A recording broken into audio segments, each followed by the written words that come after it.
This meeting is being recorded.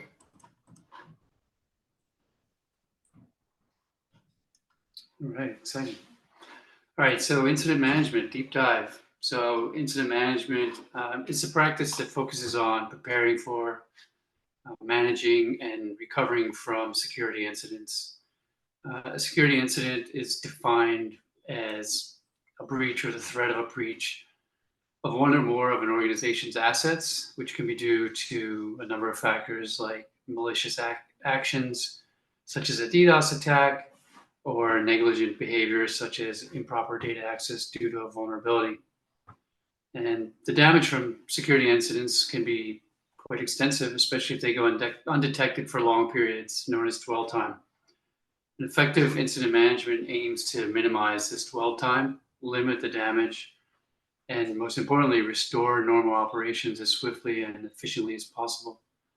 So knowing your organization's recovery time objectives, as well as recovery point objectives, will help you understand time constraints and expectations of your stakeholders and allow you as a security practitioner to plan, prepare, and invest appropriately. As a SAMM practitioner, you're probably already familiar with it, but it's certainly not a one-size-fits-all process.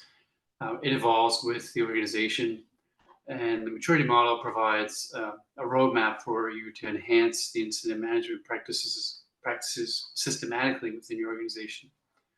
And moving up in the maturity levels involves not just better tools and processes, but also training and empowering people. So to apply the OWASP SAMM 2.0 model to your incident management practices, you can follow the structured approach to align with the maturity models. Maturity level 1, the initial establishment. Are you still on the web page, Pat? That's fine. Yeah. Generally begins by using available log data to perform best effort detection of possible security incidents.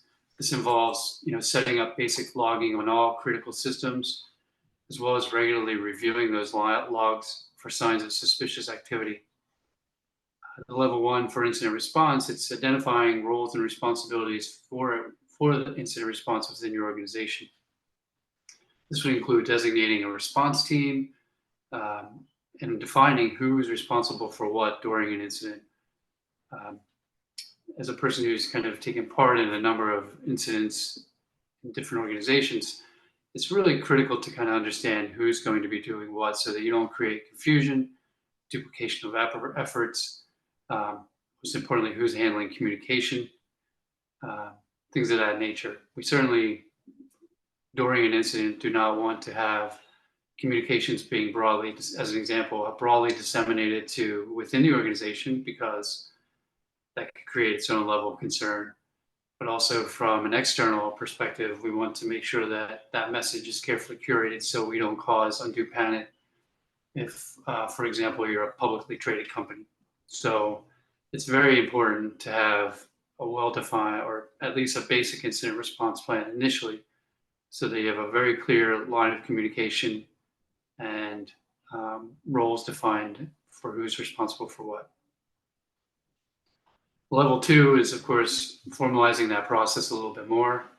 So with incident detection, it's a more established, well-documented process for incident detection. It should include detailed procedures for log analysis, as well as the use of automated tools to evaluate logs for anomalies. You can, if you're an AWS cloud environment, for example, using CloudWatch and then putting event monitoring on those CloudWatches is a great way to detect for those anomalies.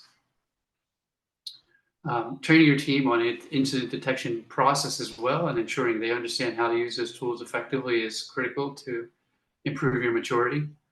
I would also say that making sure that you are making other members of your organization aware of that incident detection process, which then leads into the incident response process, which also you want to make sure they're properly trained. So establishing a formal incident response process within the organization, complete with detailed procedures and as I alluded to earlier, the communication plans. This will ensure that all staff members are properly trained in performing their roles during an incident, as well as understanding how to escalate one should someone suspect that there is an incident. The training should include regular drills, simulations, or tabletops, as we call them, to prepare those teams for real incidents. We actually conduct in my organization tabletops multiple times throughout the year with select teams to ensure that they've had the experience and exposure to understanding what to look for in terms of detecting an incident, and then understanding what the process should be for responding to that incident.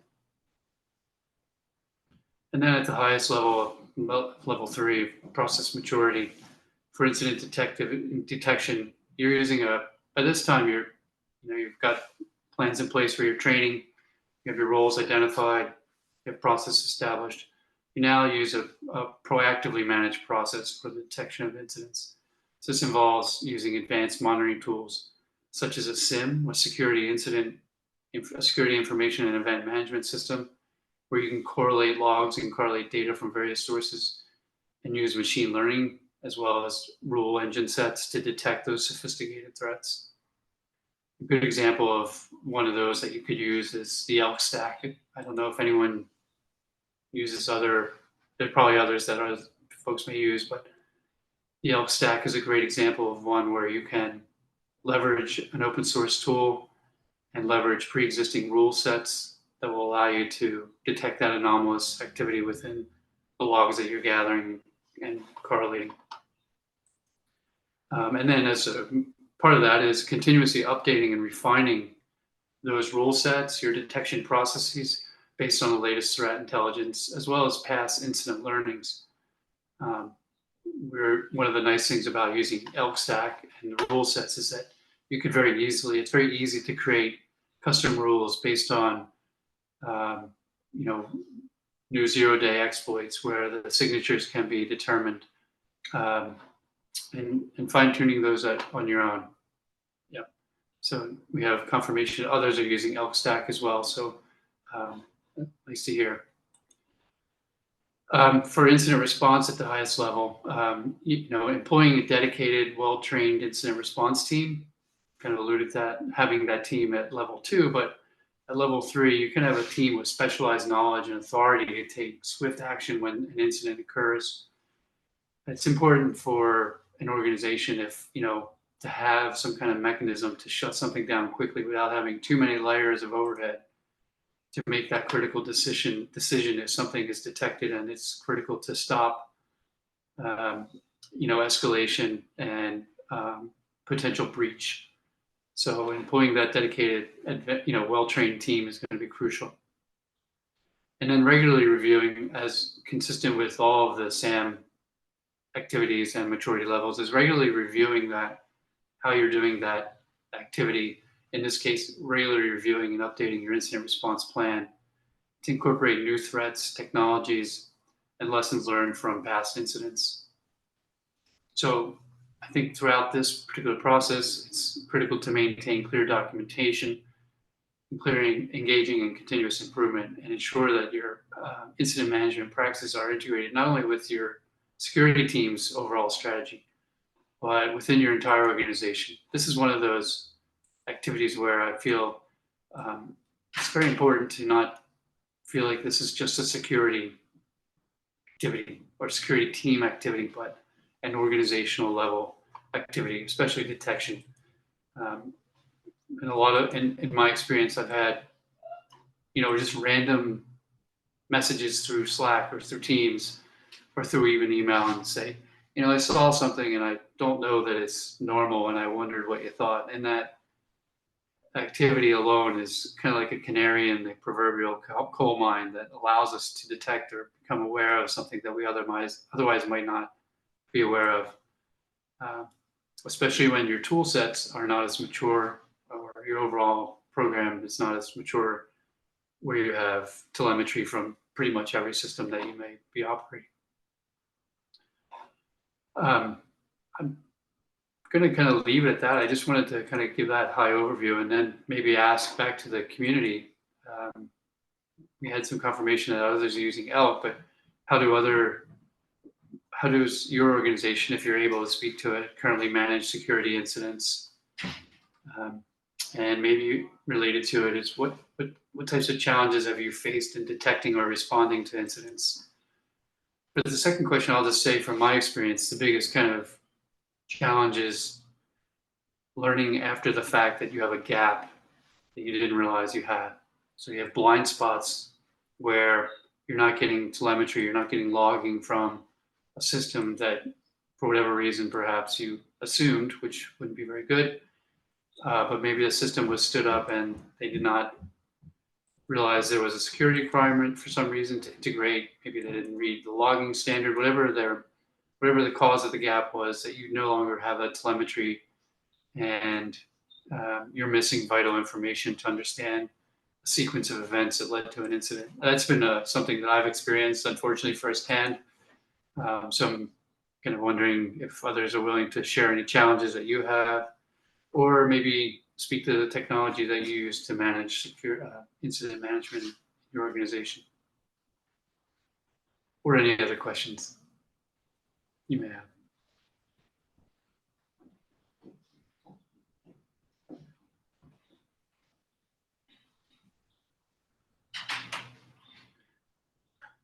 Well, I'll yield the floor to my colleagues as well if they have any comments on incident management from their experience with SAM or within their organization.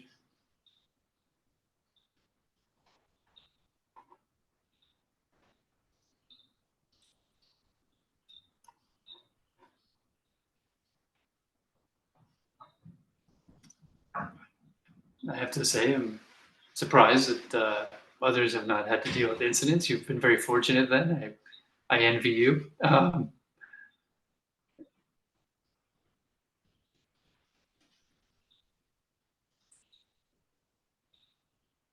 Well, I guess I will certainly say that I have worked at organizations where our incident management processes were not mature, which allowed me to recognize the need for working through the maturity, including, as John mentioned, actually testing your processes to make sure they work in practice, making sure that your communications plan is sound and everybody knows what they need to do.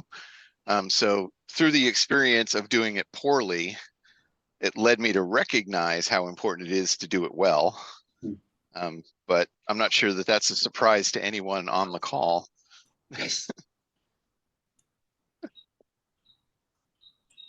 Yeah, obviously a retrospective or anytime you have an incident, in my experience, doing a lessons Right. learned is really a critical part of that learning process and fine tuning and improving it.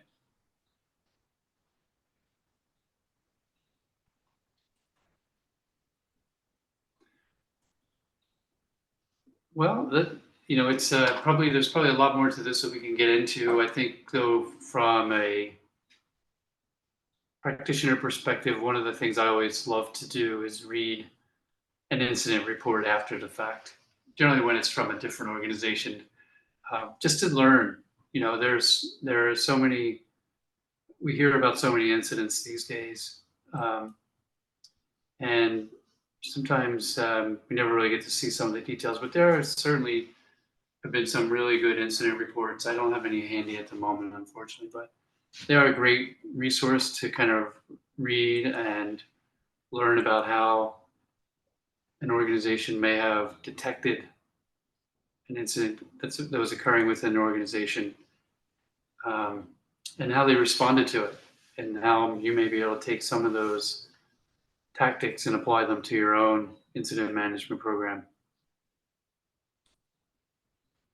There's no end to the number of incidents we're seeing. We see and hear about them daily. It's kind of a great opportunity to learn about them and how to deal with them without actually having, if you've never had the experience yourself, which is actually probably not a bad thing. So you can take those lessons from others and apply them to your program as well.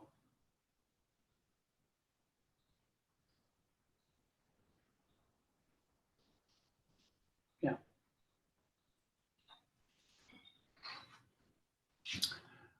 This meeting is being recorded. Yeah, so second stream here, stream B in incident management. So we talked a lot about incident detection and talked about and touched on incident response. Just in stream B, incident response, like is basically being able, as it says, being able to efficiently solve most common security incidents.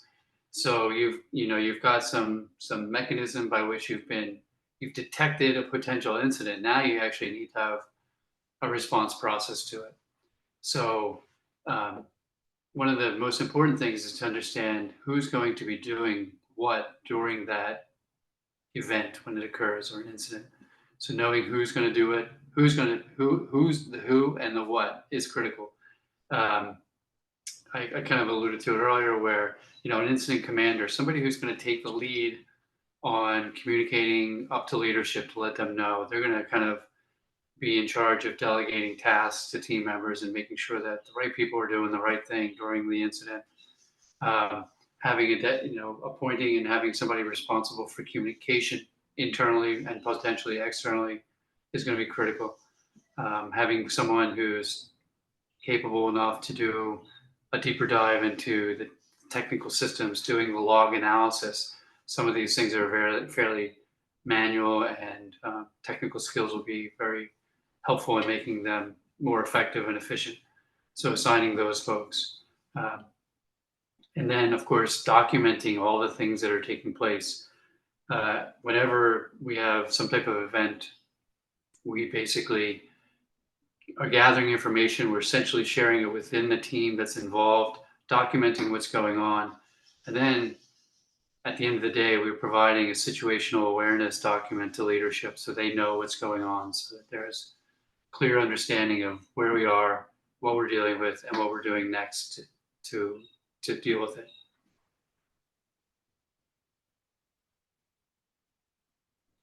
And so level 2, again, this is you now have not an ad hoc process in your SAM maturity, but you've got a formalized process. You have documentation that's shared across ideally the entire organization that illustrates and defines a workflow should an incident occur. What do I do if I suspect one? And that's shared with the organization. There's training around that so that not only just for the incident response team, which is critical, but also regular stakeholders in the organization.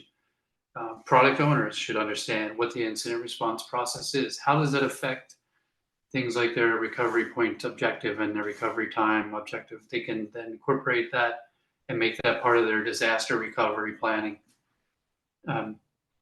You have, as an outcome of an incident, you always provide a root cause analysis for those incidents.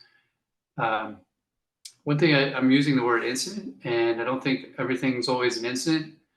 We have different classifications, and maybe depending on your organization, you have different terminology. But we have security events happening all the time.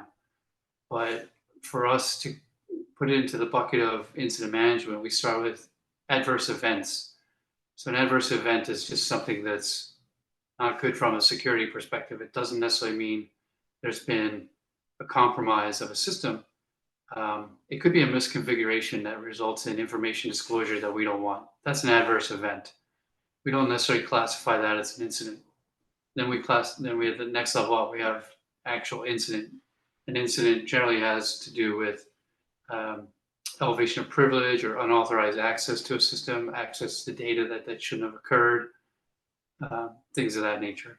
And then the next one above an incident would be a full breach. We've had some kind of compromise of a system, data was accessed and data was exfiltrated.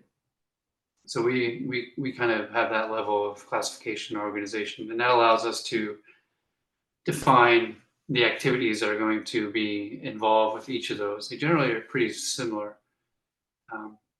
But for the most part, we don't need to deal with things like external communications if we have an adverse event. We also don't have to deal with external communications if we have an incident. But if we have a breach, then we have some obligations, perhaps maybe regulatory, that require us to disclose that we had a breach. So we have processes that are defined for those various things. And then finally, at the highest level of maturity, this is where we've got kind of fully automated solutions in place that help us detect things and allow us to respond to them in a very timely manner. So using a security incident event monitoring system hooked up to the most advanced or most recent rule sets, making sure your rule sets are up to date. You have very documented procedures and those are kept up to date. So it's kind of a continuous evaluation of your existing processes related to incident response and then improving them based upon prior experience. I mentioned earlier the idea of tabletop exercises. They actually have been incredibly valuable to our organization for not just from understanding how an incident response should proceed, but also just how security works in general. So tabletops can be invaluable. And we actually use the tabletop experience with a hypothetical scenario to then proactively sell other security activities such as threat modeling, threat assessment, eliciting security requirements from threat modeling, things of that nature, which allows us to go back, full cycle from the operational side back to design and implementation and verification, and allow members of our organization to see the value of those other functions and practices and activities so that they can actually kind of minimize the need to have to do an incident response war room or scenario. So that's kind of my deep dive on incident management, incident detection and response.